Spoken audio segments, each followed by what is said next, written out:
I struggled with postpartum anxiety. And I'll tell you, I searched high and low for a PMHC who I could see, and everybody's either booked, doesn't take insurance.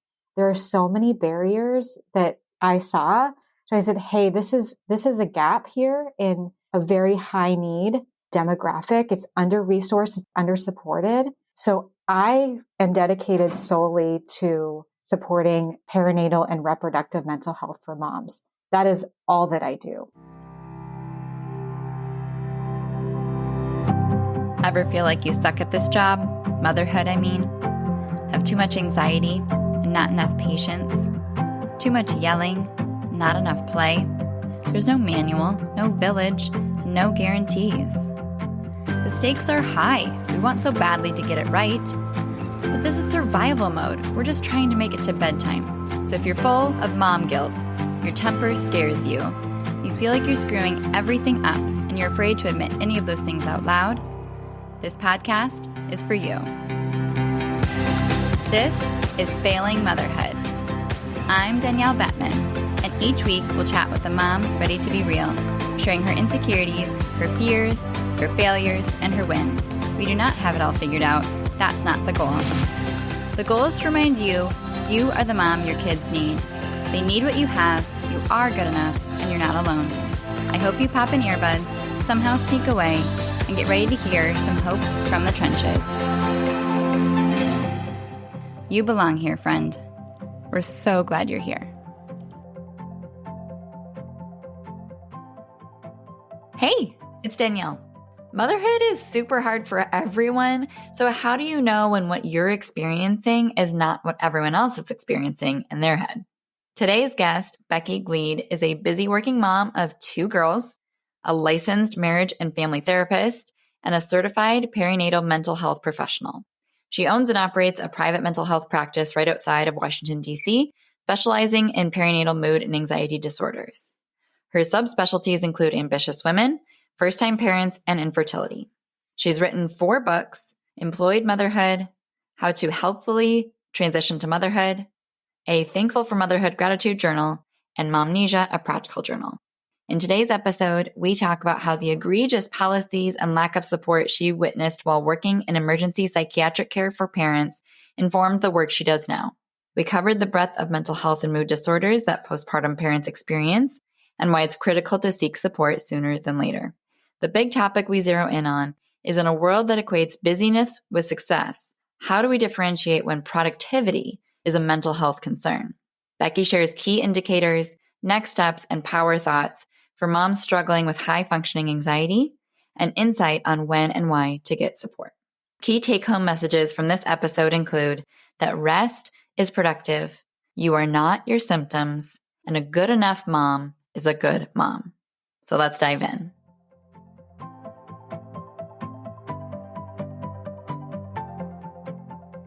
Welcome to Failing Motherhood. My name is Danielle Bettman, and on today's episode, I'm joined by Becky Gleed, who is a certified perinatal mental health professional. Welcome, Becky. Thank you so much for being here. Go ahead and just give a quick, who are you? Who's in your family? Sure. Good morning. I'm so happy to be here. My family consists of myself, my husband, a 9-year-old daughter, and a 5-year-old daughter. And a dog. A little dog named Rocco. He's the best. Rocco? Yes. What kind of dog? A little Chihuahua. So we call him Rocco the Taco. Yeah. Cute.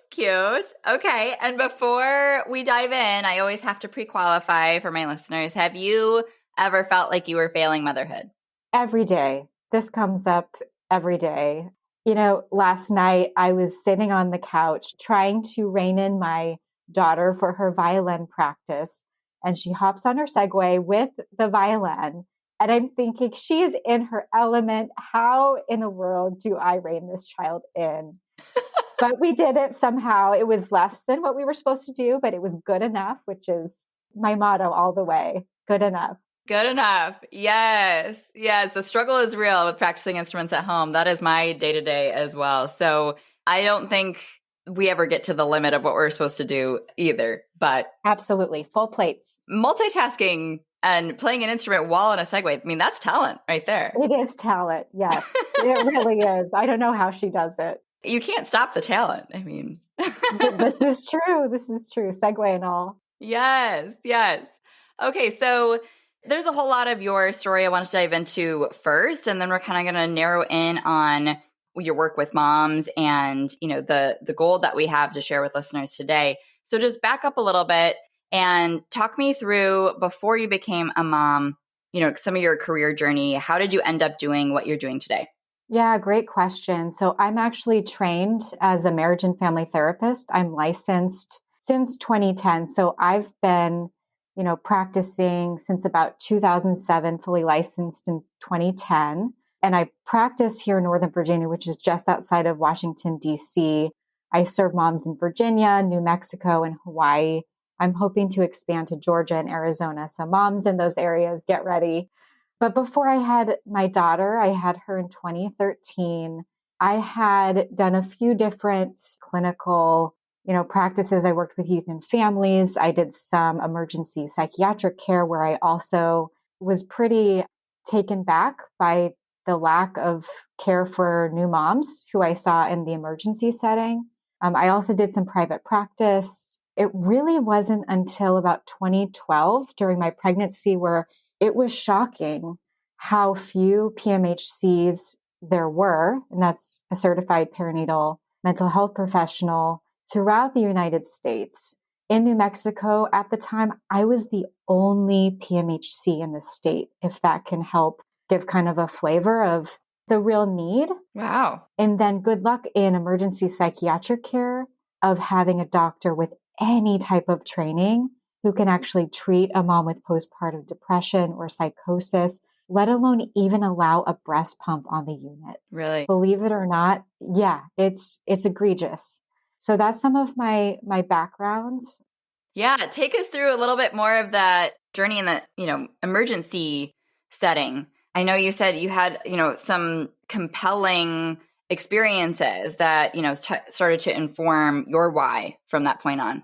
Of course, yeah. In emergency psych, I would be on the front end. So I would be doing emergency evaluations for, let's say, a mom in crisis. Perhaps she hadn't slept in, literally 15 days and she's starting to show some psychosis. That's a very serious clinical presentation.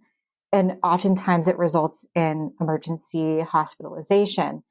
There are not a lot of hospitals specifically treating postpartum psychosis or postpartum depression, for example. There's a great program in North Carolina, but that's not very helpful if you're in the middle of the United States. It takes a lot to get, a mom to North Carolina to get her the treatment that she needs.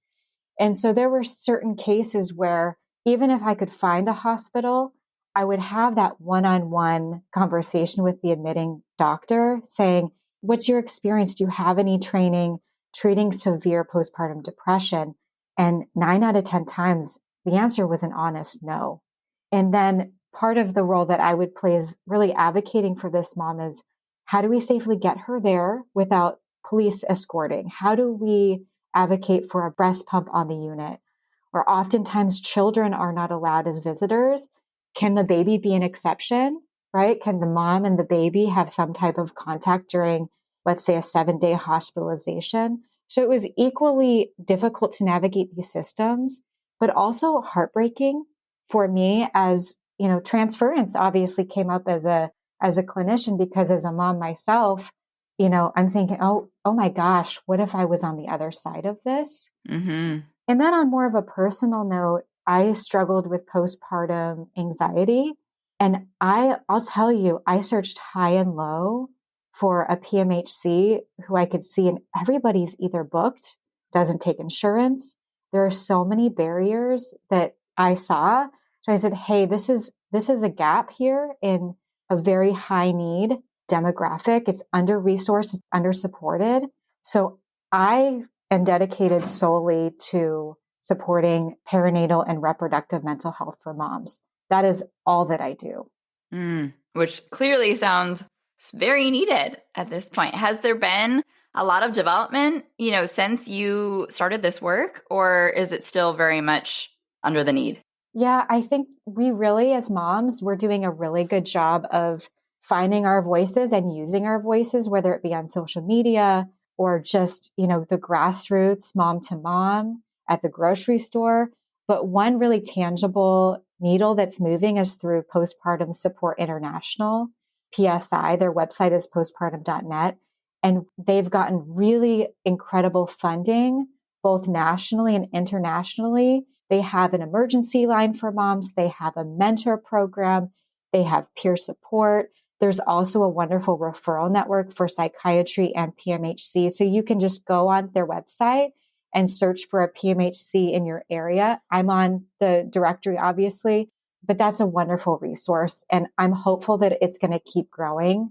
It has in the last 5 years. So I'm hopeful. That's great. That's good news. Yeah. Good news. We'll take progress. I mean, we know it's not going to be a system overhaul, but if we can have something that's so accessible as a directory and as a, online resource, that's a huge first step. Totally. So that's really cool. I'm glad to hear that. And we will definitely share the link to that in the show notes of this episode so that moms can find it afterwards. What type of work does a perinatal mental health professional do? That's a really great question. I think first and foremost, the benefit of seeing a licensed mental health professional and a PMHC is the diagnostic piece. It's wonderful to get online and to try to self-diagnose, but we are specifically trained for perinatal mood and anxiety disorders, and we have the tools for diagnostic clarification.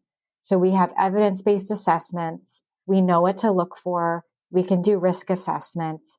That's really first and foremost, because you don't know what you need help with or what to treat unless you have a full diagnostic impression of what's really going on here. Mm-hmm. So if, a good first question to ask yourself is, how am I feeling? And I know that sounds so basic, but if you're not feeling well, get help. You deserve to feel better and to enjoy motherhood.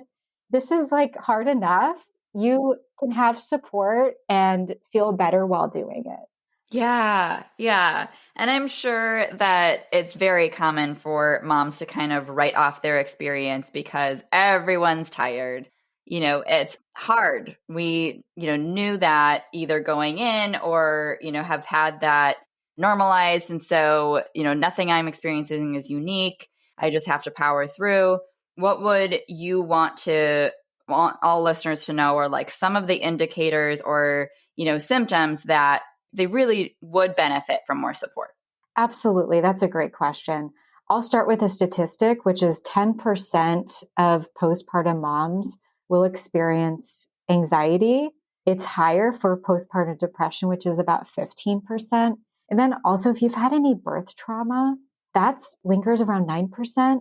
And so if I'll start with anxiety, which if you're excessively worrying, if you have that feeling that something bad might happen, if you're having a sleep or appetite disruption, you're having a hard time falling asleep, staying asleep, you have over appetite, under appetite, any physical symptoms like hot flashes or racing heart or even nausea, those are some of the basics to look for of if you're having any of those.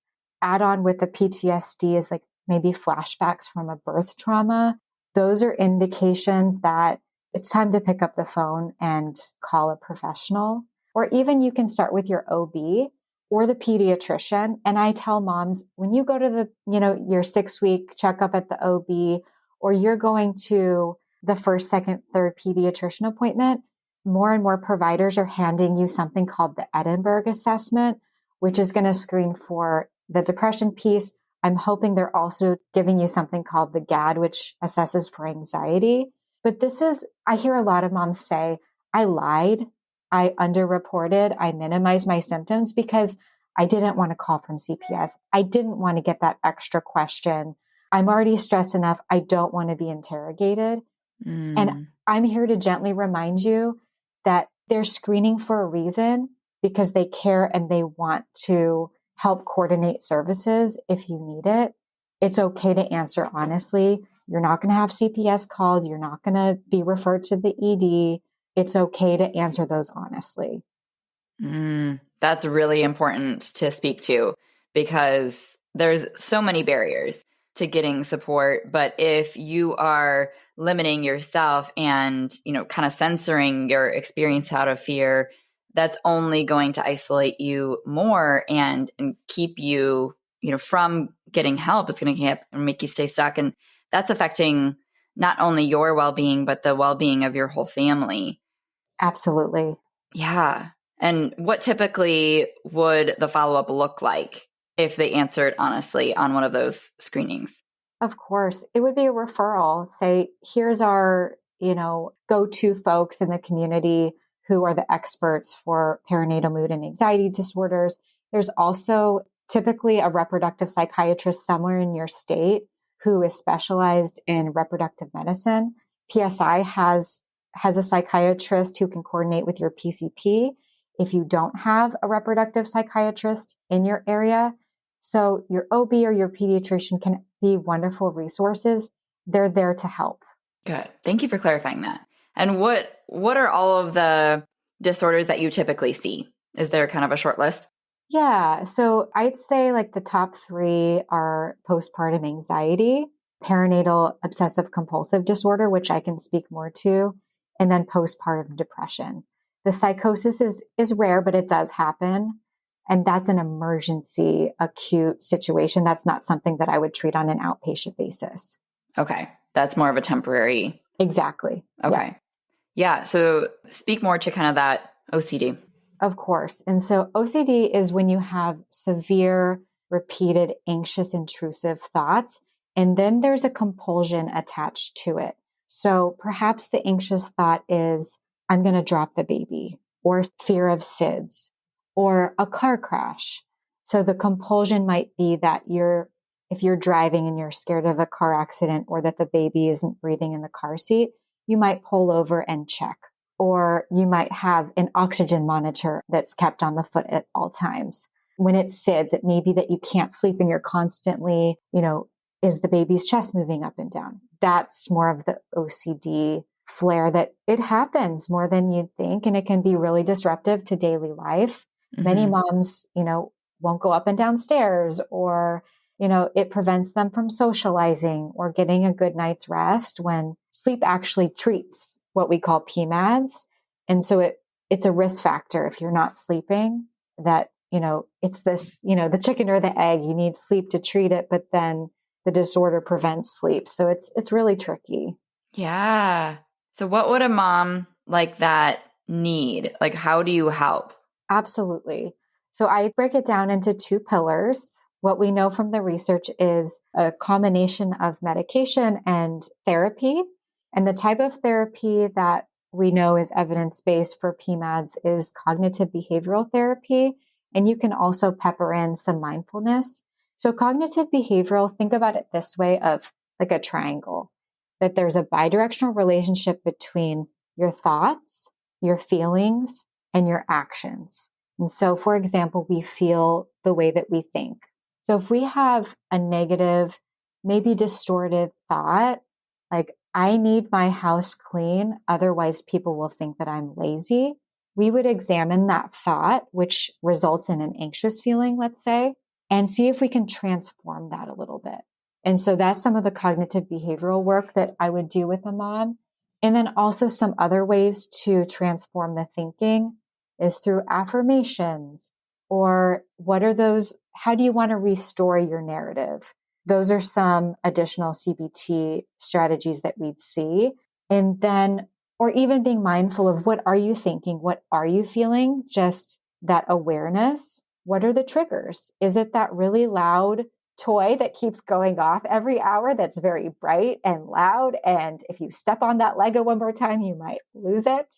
Mm-hmm. And then also the behavioral kind of lifestyle pieces, which, are you drinking enough water? Are you resting? Are you gently moving your body? Are you having fulfilling interactions with family and friends? How's your sleep hygiene? Some of the more lifestyle behavioral aspects would be also integrated into the work that you do with a therapist or a psychiatrist. I can speak to more different tips and tricks if you want me to, but that's kind of the cliff notes. Yeah. What is one thing that most of your patients benefit from? Like either where you start or something that's a little universal? I think really that negative, like storytelling, like what are the stories that you're carrying? How did those develop? Where do they come from? Is it, years and years of conditioning? Is it Hollywood? Are these stories from your childhood that you're telling yourself? Is it the social media comparisons? When I get to know a mom, I've never seen the same presentation twice. And so when I see a mom sitting in front of me, I want to get to know her. I want to get to know them and really understand what's going on underneath the hood. And so while there's some themes, it really is so individualized. And I want to help moms understand that. So you're not just lumping yourself into a bucket. Everybody has a story. Everybody has their own unique thoughts and feelings. It's okay to acknowledge your own. Yes. Yes. And sometimes that does take some uncovering with the support of someone that feels safe to you.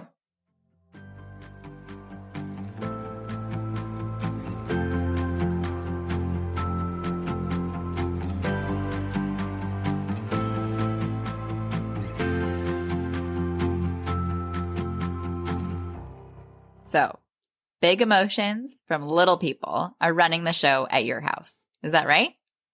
Do they fall apart when something doesn't go their way?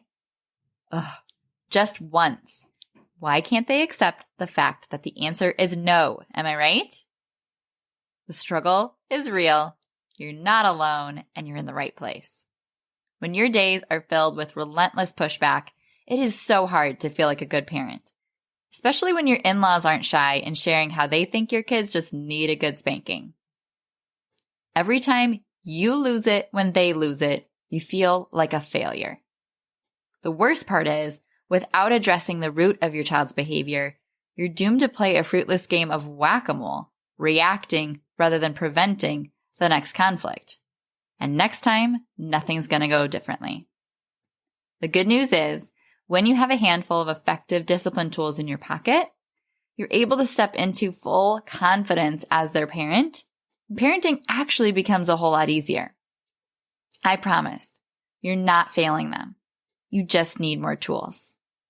So if you have a tiny human who's full of love and yet so difficult, if you can only be so nice for so long, if you've tried everything and still feel defeated on the daily, my free class, Authentic and Unapologetic, is for you. In this free training, I share 5 huge misconceptions in parenting strong-willed kids that inadvertently invite defiance, 4 mistaken goals they're using their behavior to meet, and what to do about it, how to let judgment roll off your back and truly feel like the parent your kids need, and why what you're currently doing just isn't working and isn't going to anytime soon. So go to parentingwholeheartedly.com/unapologetic to access this exclusive free training immediately.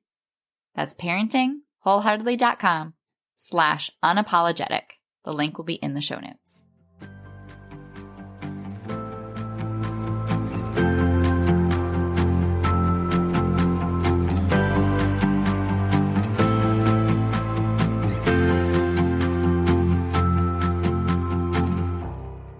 So what does it look like if a mom struggles postpartum and doesn't receive support and, you fast forward 5 years?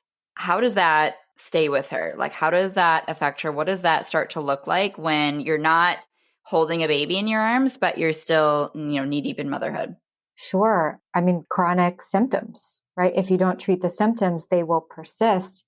And sometimes it's hard to see the forest through the trees if you become so familiar and comfortable that you have a hard time re-relating to, let's say, anxiety. One example is if you become accustomed that your productivity, for example, is tied up in anxiety, why in the world would you be motivated to get rid of the anxiety? But what moms that I work with, you can be as productive, but with positive narratives, with support, with healthy functioning. But sometimes we make those links of this anxiety actually helps me in some way to be productive, and you don't have a different way of figuring out this productivity thing, but doing it in a way that serves you well and is healthy.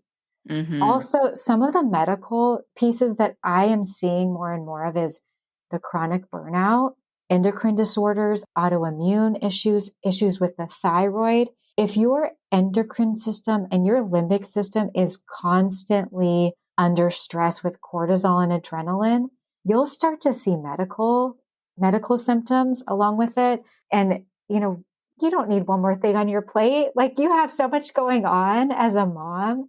We don't need anything else on our plates. So I say, treat it as early as you can. Have fun with your kiddos and enjoy life. Like, that's the point, right? Yeah, yeah. But it can be something that, maybe a mom didn't have anyone else in her life kind of model this journey of getting more support. And so she didn't even really know that that was something that she could have benefited from or even existed. And so now she has a 5 and a 3-year-old and, just found this podcast. And so this is all new information, and she needs to be able to kind of recognize that this is what's going on for her, that it applies, to her. So paint that picture a little bit more about the productivity piece. What does it look like when your productivity is tied to really negative narratives? Absolutely. Another really good question. If you feel like you're worried that you're going to let the shoe drop, right? Waiting for the next shoe to drop, or, that you might be perceived by the preschool teacher as a hot mess, or you kind of project if the play date is hosted at my house and there's a mess on the floor, they're going to assume X, Y, and Z.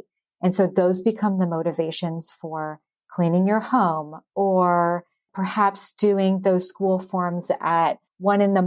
when you should be getting a good night's rest, as opposed to different thoughts of the teacher's going to be completely understanding if the forms are turned in on Tuesday instead of Monday night. And that's also modeling healthy behavior for other moms. And I'm going to really model that and put more value on rest and mindful tasking versus grinding and doing whatever I need to do to get this task done.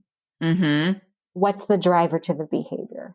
So it could look circumstantially like the same thing where it's two moms handing in paperwork to the teacher, but the motivation and the thoughts that they had while doing that could be completely different. Is that what you're saying? You nailed it. Yes. Okay. And, I guess being a devil's advocate could be like, well, it's getting done, right? So like, where's the downfall? What does that play out? Like if that's your motive every single time you clean the house and hand in paperwork and, help your child's tantrum in the middle of Target. And all of these times you're so flooded with trying to avoid and control the assumptions and stories and beliefs that other people have of you, and, trying to get ahead of things, trying to constantly create this front. Where does that lead? Well, what you said, I think what I heard you say was just it got done, right? Yeah. And I'd say it got done. And what are the consequences? Are you now running on 3 hours of sleep? And if we use that example, 3 hours of sleep, are you going to be productive today? Really? Truly?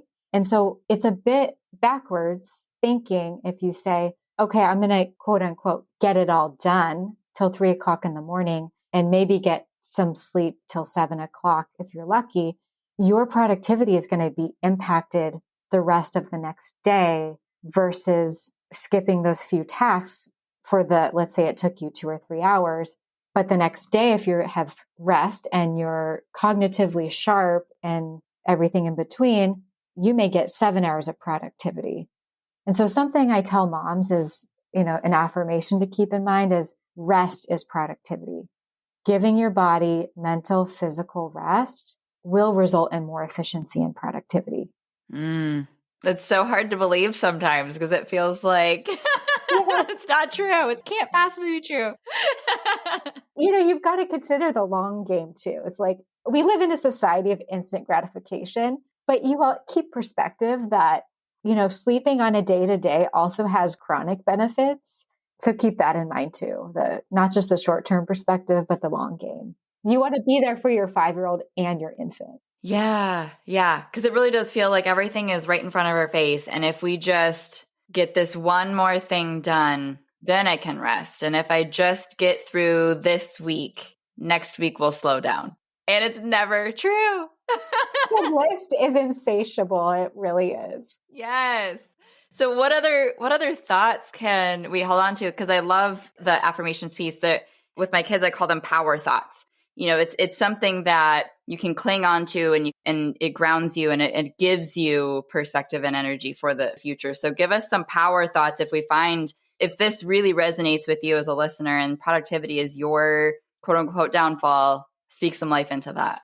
Yeah, I say I've already shared my one power thought of this rest is productivity, but I love in this moment is good enough, right?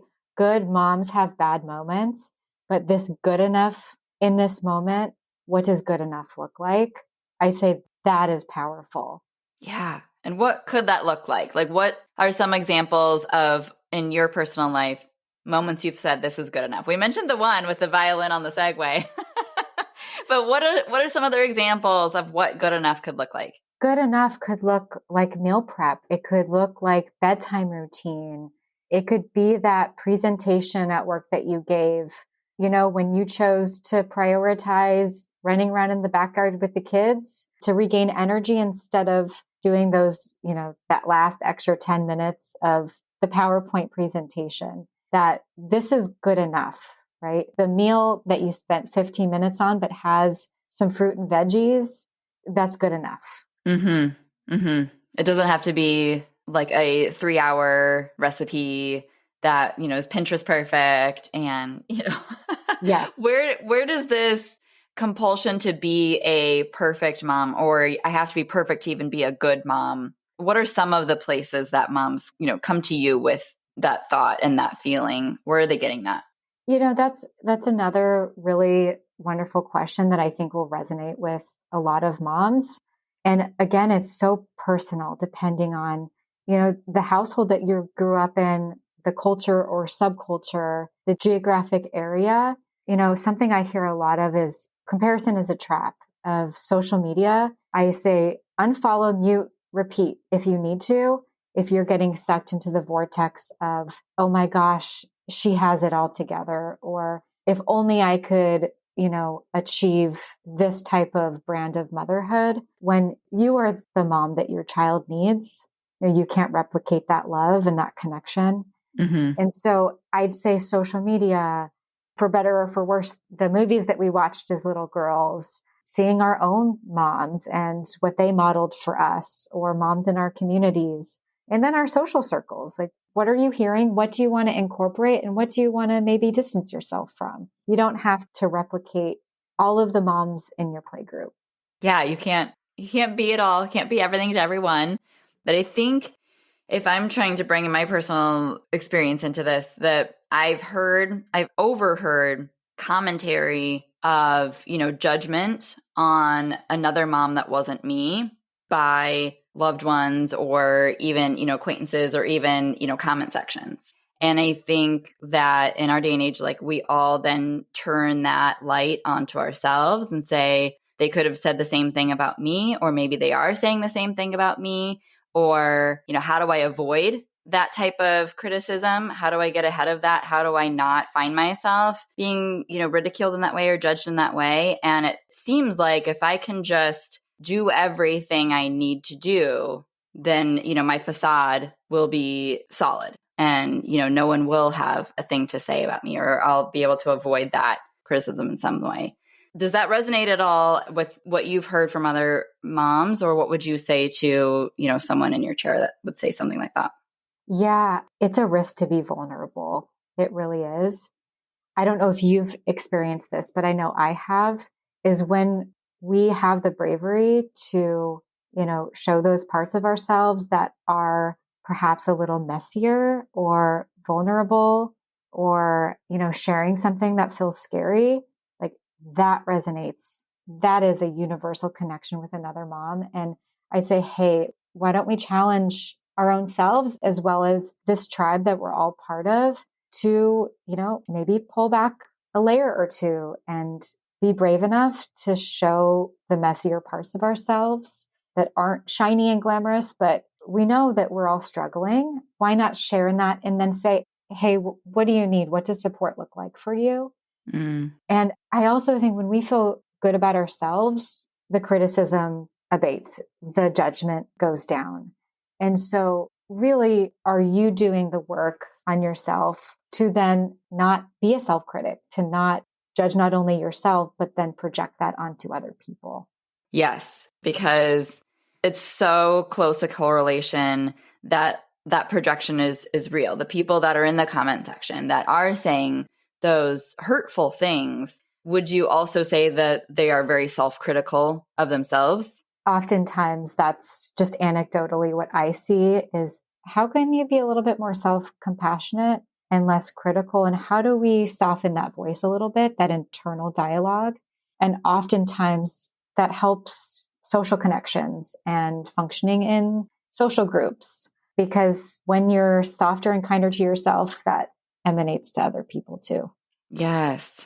How big of an impact does it make on, some of the moms you work with to have one solid friend they can be like super vulnerable with? Oh, huge difference. Yeah. I mean, we all need that mom or friend or sister-in-law. The connection is really important to feel heard and seen, validated in this experience that's so unique. Yeah.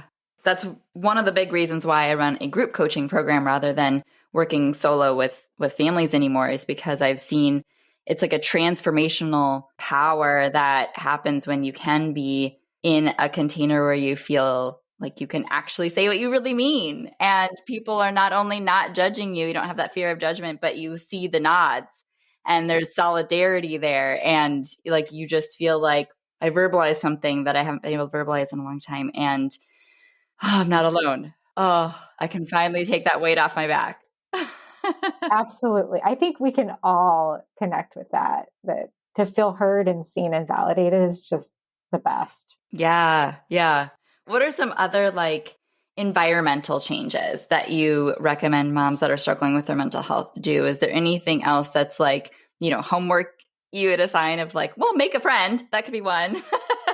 Absolutely. Yeah. Join Danielle's group.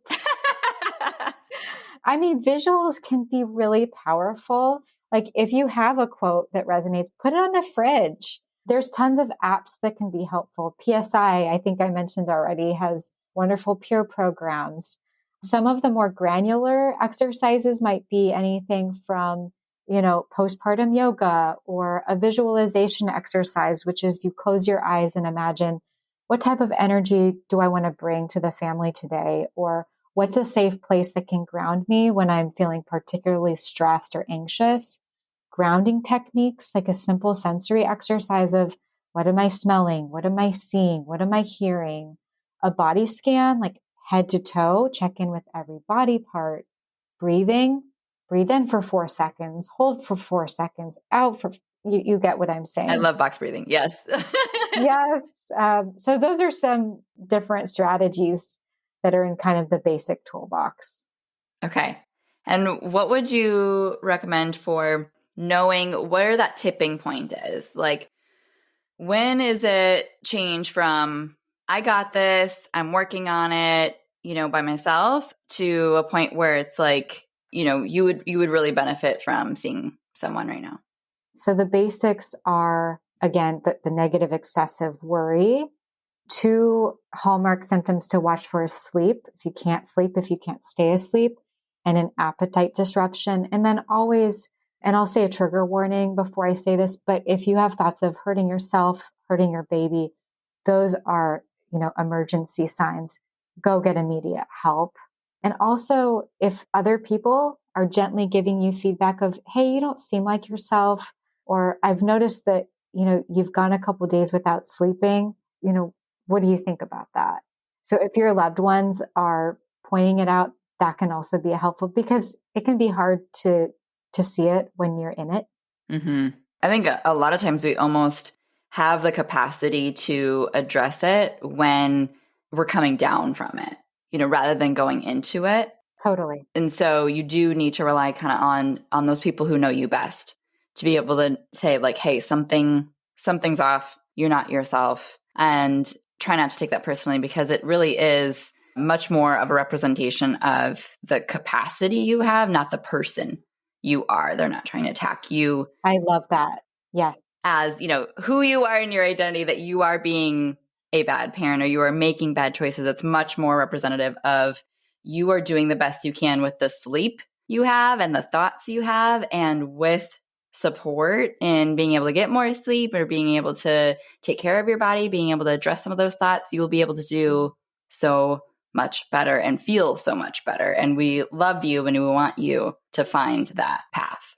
Yeah. Another power thought that I'm just thinking of is you are not your symptoms. Yes. It doesn't take away from who you are, the mom that you are. You're not your symptoms. Yeah, I think we just wrap up so much of our identity in, the report card of how our kids are doing or how much we got done that day, or, the lack thereof of maybe some of these symptoms. So when it feels like we really are in the weeds, then we're failing. Yep. Oh, that sums up so much. The last thing I wanted to circle back to was the return to work, because I know that is a big part of your journey and some of the resources you've created. So speak to some of the challenges that moms have when returning to work and what you found, makes a big difference.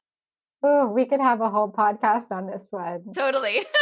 But you're right. I do have a book, and I will be launching a workbook in the next couple months, just specifically for working moms. But the book is called Employed Motherhood. It's on Audible. It's on Amazon. It's at Barnes and Nobles. But it really gives space and a voice to a major life transition. You undergo pregnancy, birth and delivery, immediate postpartum, and then you're expected to go under yet another major life transition, which is return to work. Oftentimes, it is in tandem with the infamous sleep regression, just because how timing works out. Hate that. Yes. It presents all sorts of challenges with perhaps you're exclusively breastfeeding and you have to figure out the breast pump, or maybe your baby's not taking a bottle, the childcare transition. Again, we could spend hours on this topic, but I can refer folks to my book, which is saturated with support and resources. But it's a major life transition. I will just underscore that. So many different components, and emotional, so emotional, whether it be separation anxiety from your baby or some negative thoughts are popping up around how do I be good enough in work and home life and do it on sleep deprivation. It's a really, really tough transition. And again, I am just going to advocate for moms. It's like you deserve to have support and resources, not just grind. Mm-hmm. Yeah. You are not unique if you drop off your child at childcare for the first time and bawl. Totally. All the way to work. Absolutely. Yes. It's pretty universal. Been there. Yep. We've all been there. It is so hard. No, it's going to be hard, but you do not know how hard until you're there. And just being able to normalize that, I think, helps be able to recognize just how hard what we're doing is, and not trying to play that off or say, well, yeah, it's like that for everybody. But yeah, that's even more reason to, create a support system around you that's going to make it more feasible for you to get what you need to do done. And I think the last thing I want to mention is when we're talking through how hard things are and we're talking through all the things that, you can do, I think it can be hard when you're the person that feels like they're drowning to feel like it's your responsibility to find all the solutions and, create that support network and reach out for help and, find the person to work with and do all the homework. Like, that's a huge burden and weight of responsibility for you when you feel like you can't do another thing and are just trying to breathe and sleep. So I think I just want to be able to give that disclaimer of, are there things that you wish that you could change for moms, like postpartum? Are there things that are out of their control that we can just name that also contribute that are like bigger than them, bigger systems, bigger societal pressures, bigger things, so that we can also just normalize that there are things you can do, and there are things that are, tidal waves and powers that be that we also have to kind of reconcile with. A big, big question. And I love that. The answer is yes. There's some elements within our control. There are some elements outside of our control, whether it be, oh, we decided not to give you this project because we realize you're just coming back to the office. But maybe that project, you really wanted. So we're dealing with, individual workplace biases. There are some systems that can protect, such as the American with Disabilities Act. There's some protections around requiring pumping breaks, but also, if you're partnered, of having those conversations about sharing the workload. I'm sure every mom, feels, we know by research from, I don't know if you've heard of Fair Play, but I love that documentary. I love that system because it acknowledges the realities of the mental load that moms carry. We know that it's unfortunately imbalanced, and at a grassroots effort, I am all about changing that to create more equality, but also acknowledging, until we get to that point, how do you want to approach it with your partner or your support system or the systems you're operating in, so it doesn't end up backfiring? Because often what I see is resentment, which is completely valid, whether it be at your partner or the system or your workplace, completely valid to feel those feelings. And what's going to serve you best? Is it advocating for that next mom going on maternity leave? Is it, advocating for a more flexible work schedule? Is it, what do you need? What do you feel? And what do you need in the system? And how do you best get your needs met? But yes, sometimes it does require resourcefulness or self-advocacy. But if you do have a few advocates that you can lean on, I'd say go for it. Use those advocates, use your partner, use your communities to support you, to lift you up. It's exhausting. Yeah. No, well said. And so important for moms to hear when they are in these trenches. Deep, knee deep. Knee deep, right? Yes. Spit up and all. Yes. Applesauce in the hair, spit up on the shirt, you name it. Exactly. So how can listeners connect with your work? Of course. So I'm on Instagram at Employed Motherhood. My website is Becky Gleed, LMFT. LMFT is Licensed Marriage and Family Therapist. I'm also on Audible. You can find my books. I also have a gratitude journal, which is really gentle, and a 365-day gratitude journal for new moms. And then I also have a workbook, how to healthily transition to motherhood, and then a practical journal. So I have all sorts of resources. I'm so glad I came here. It's been so much fun. Yeah. But that's where they can find me. Okay. I will have all that in the show notes. And the last question I ask every guest that comes on to Failing Motherhood is, how are you the mom your kids need? Oh, great question. It's the love. It's embracing the quirks and the chaos and the one day at a time. Sometimes it's 1 minute at a time.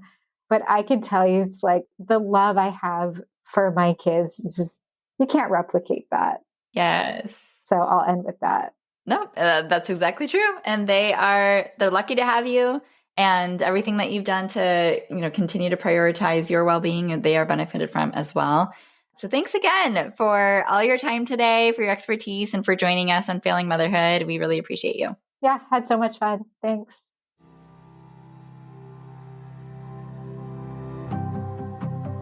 Thank you so much for tuning into this episode of Failing Motherhood. Your kids are so lucky to have you. If you loved this episode, take a screenshot right now and share it in your Instagram stories and tag me. If you're loving the podcast, be sure that you've subscribed and leave a review so we can help more moms know that they are not alone if they feel like they're failing motherhood on a daily basis. And if you're ready to transform your relationship with your strong-willed child and invest in the support you need to make it happen, schedule your free consultation using the link in the show notes. I can't wait to meet you. Thanks for coming on this journey with me. I believe in you. and I'm cheering you on.